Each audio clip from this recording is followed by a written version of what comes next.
only time I touched clay was when I was a youngster. It's both one of the most expressive forms and one of the trickiest to get right. My first thing that I started with was roses. I like the feel of it between your fingers. So I really enjoyed it, and I can see I have grown tremendously. It's the concentration and the pleasure you get out of doing it. I always loved arts and crafts.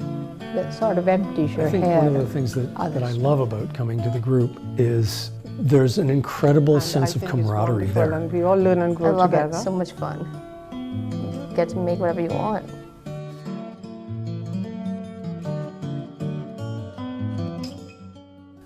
We live in a culture where we think about, when you say the word disability, it seems to be like a mark on somebody, and nobody looks at the ability, regardless of the challenges somebody has.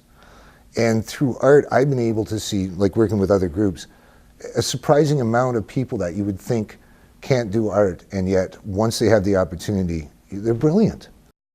It's Saturday morning. While most people are still in bed, this small sculpture class is dreaming of what they'll create next. The class, called Hands of Fire, was originally planned to run for 6 weeks, but March of 2016 marked their 3-year anniversary.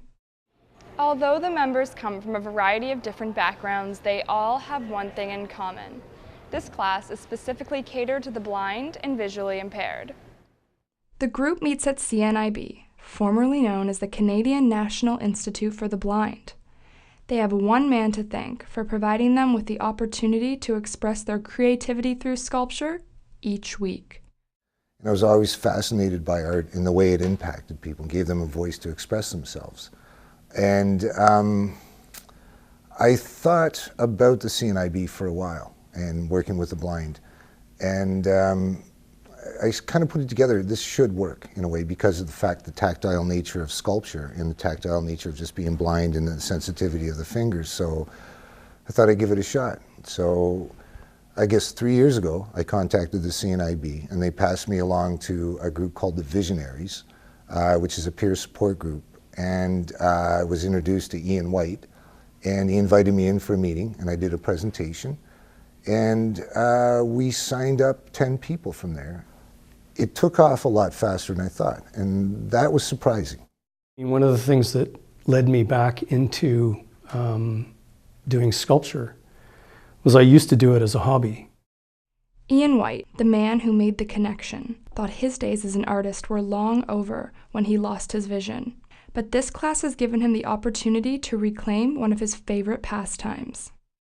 I was born with a condition called congenital glaucoma, and so as an infant I had glaucoma. I was diagnosed very early and was rushed from my home in northwestern Ontario to Montreal, where they were doing some very experimental surgery on infants with glaucoma, and I underwent that surgery at the age of 6 months, and it actually stabilized the pressure so that I had functional vision until I was about 40.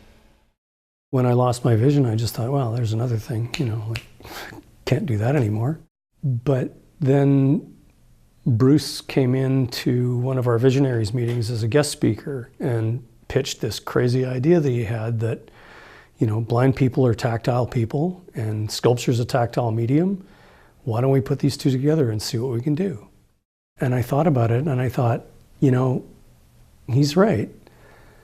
If I love doing sculpture, there's no reason why I shouldn't be able to do that. But what I have to do is let go of doing it the way I used to do it. CNIB was originally created to help veterans. It now focuses on providing services and assistance to those dealing with vision loss. The organization has helped ease the transition into visually impaired living for many Hands of Fire members.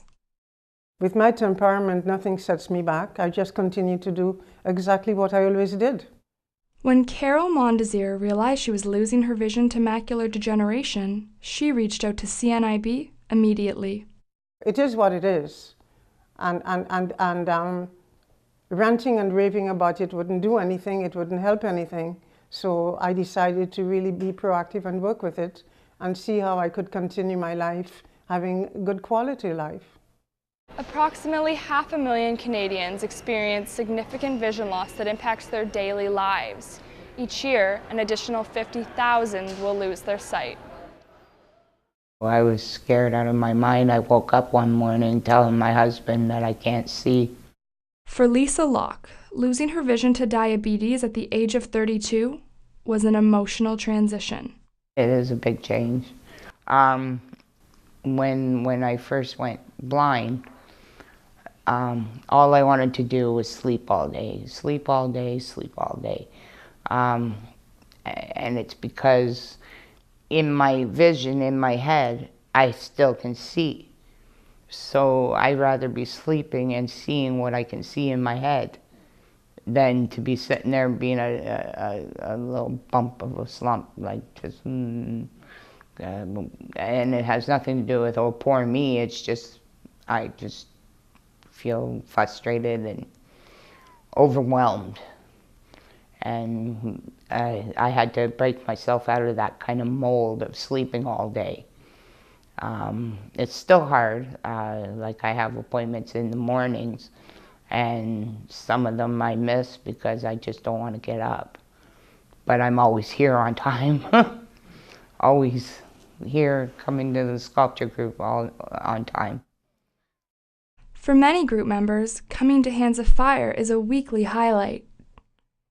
I did a lot of life drawing and portraits, so that helps me a lot with the sculpture, what I can remember. Ruth Brown was an artist long before she gradually lost her vision to glaucoma at the age of 62. It's just enjoyable. It's just a pleasure to work and shape the clay and remember and have Bruce come along and say, oh, you've got the eyes in the right place. That's encouraging. Well, it's just nice to be able to continue. Well, not nice isn't the right word, but just a pleasure to be able to continue with art, because doing the art I did when I was younger was visual, and now this is tactile, and I'm glad that I'm able to do it. So do you know how to use the roller she's in? Have you used it before? Noora Mahmoud has been volunteering at Hands of Fire for 2 years. We tend to wallow in our self-pity, and we tend to think about all the things that we're lacking, or at least I tend to do that. But I don't know, I think since I've come here and since I've been doing things with CNIB and other types of stuff like this, I kind of stop thinking about the fact that, well, all the things that I'm lacking, and then it really helps me put things in perspective. It's not about the simple things of, oh, well, I don't have this, or I don't have what other people have, but it's about really looking at your abilities and seeing what you can do with them. And that's essentially one of the best things that I've learned from it. The experience I get from just being here is absolutely invigorating and exciting. Bruce's cousin, Douglas Free, has been volunteering at Hands of Fire since the beginning. When they come out, it's like a community, and they feel like they've accomplished something. People before, when they're blind or have any sort of disability, always feel like they've lost the ability to express themselves and create. But we're trying to give them back the ability to do that. Life on its own is a blessing, so constantly you get these thoughts of oh my God, if I was blind, I would just kill myself. And then you realize that things aren't like that. The world is not into these binaries. The world is not black or white. It's not blind equals death, sight equals live. No, we get to pick what we do, and we pick our abilities, and it's not about looking at what you have and what you don't have. It's about just simply seeing what you have in your abilities and going on with it. And the sculpture group is the best way to see it. Everybody is trying to do what they can with what they have, and that is the most noble thing ever. Despite having friends and family who may understand what it's like to live with vision loss, many of the group members believe that multiple societal misconceptions still exist. When it comes to other people that don't have the vision problem, they might think that the people might think they're right in the way they're helping you, but yet they're not. I notice in traveling with my husband and what have you, there's a lot of ignorance, but it's because people don't understand or don't know about sighted, not being able to see. And they either step on your cane or cut in front of you, and it gets you really frustrated. Like, you know, you got people can see my white stick, but yet they still try to cut in front of you to get on a bus or cut in front of you to get on the escalator. Don't allow to help and say, hey, do you need help? It gets frustrating. We're just the same people, just can't see. We bleed the same color. We're the same people as you and others. You know, it would be nice to know that people can understand us a little more than the negative feeling that you get. I think so many people that I run into on a daily basis when I'm out, you know, doing errands or traveling on the TTC or whatever, is that people will come up to me and offer to help, but they don't know how. And what that means is that I have to sort of step up as an educator and teach people like what I need, right? I have to advocate for myself. And simple things like, you know, do you want help onto the subway car? And I'll often accept the help even if I don't need it, in part because it's an opportunity for me to educate someone on the correct way to help, and in part because it makes them feel good that they've offered and that offer has been accepted. And so they'll be more likely to offer again, and if I combine that with the education, then they have a better shot at offering the right kind of help next time. So there's a constant sort of feeling that I, as someone in the visually impaired community, am acting as an ambassador for that community. In celebration of their 3-year anniversary, Hands of Fire is having a potluck. It's a more relaxed class, with less focus on sculpture and more on socialization between the group members. I'm still surprised about how good it is. It's to the point, I'm in the room and I've talked to, you know, my volunteers about this, but we kind of forget, or we don't even think of them being as blind. We're aware of it, but it's not an issue that, you know, we don't even really react to it now. It's just natural, you know. We need, you know, you need to help somebody out, we do it. But the room isn't about, you know, poor blind people, far from it. I'm impressed every time, like I said earlier, about what we're doing in the room and what some of the members are doing. I treat them and I think of them as artists, that's it. Not blind artists. And that to me was important. And I think it is to them as well. I think everything's great about the class, especially because I feel like there's always a load of bricks on me. And being blind, it really screws your head up. But to be here, it's like all the bricks are lifted off. Oh, look who's coming in today. And then Bruce would be saying that and saying hi to me and how is everything going, and then sit down and start creating. It feels so good. Every time I would lose some vision, I would have to sort of change my life plan. And then I would go through surgery and I would regain some of it. So I would change my life plan again to try to say, okay, well, if I have this much vision, I can do these things, right?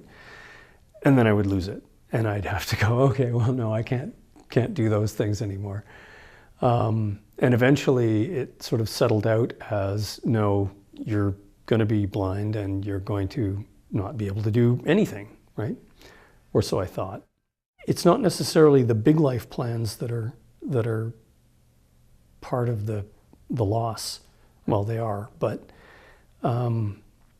it's a lot of the little things that you don't really think about. You know, my daughter Rachel is now a young woman of 19, and I have no idea what she looks like. I don't know, you know, how to get that. I mean, I can feel her face, and I know how tall she is, And I know what her hair feels like, but yeah, I don't have visual access to her at all. And I don't have any visual memories of her growing up. I have other kinds of memories, but I don't have those sort of picture book moments that a lot of people think of when they think of remembering, you know, growing up with family. That's hard. But I think going through vision loss and learning to cope with vision loss is about finding other ways to experience your life. It's about absorbing the ambience in a coffee shop. You know, it's about the touch of a hand of a friend. You know, it's about listening to people's voices, listening to what they say, not worrying about what they look like. It's about trying to sort of shift what's important about your experiences. My time on this earth is not much left. And I find that it's sort of evangelizing, you can say. I decided that I will devote my sculpting time to creating scenes from the life of Christ, because it would cause people to stop and think. I did the Last Supper. I did the manger with the angels and Christ and everything else. I can make anything else. I can make a dog, a cat, a tree. I've done a lot of those things. But at the end of the day, you know, that ends up in the garbage. But I believe the pieces I'm making will have some sense of worth to somebody somewhere. It will cause somebody to think. It will let people know that there is hope, no matter what's happening to you. And so there is a reason for all of it. When you're creating, you kind of go into this zone. Your imagination is at its highest. You're connecting kind of logic and imagination, figuring out how to put it in front. And that's a value. It makes your brain, it takes it away from issues and problems you're thinking of, and you're focused in on the one thing. And that usually also, because it's a creative process, when you're creative, I think it brings the best out in you, right? You're at your best. You know, you're doing something you enjoy, you're doing it with a little passion and stuff like that. So when you've got a room full of people that are in that zone or at their best, it's a nice place to be, because everybody kind of drops their guard and is focused in on what they're doing. There's an energy in there that you can feel it's different. And even the way people hold themselves and talk.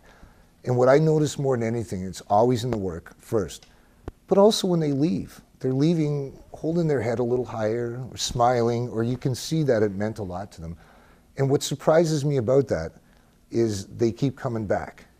They're kind of like, and we make a joke about it, you know, it's almost like my dysfunctional second family in a way. Like they become not just members, but they're friends and people that I just like hanging out with.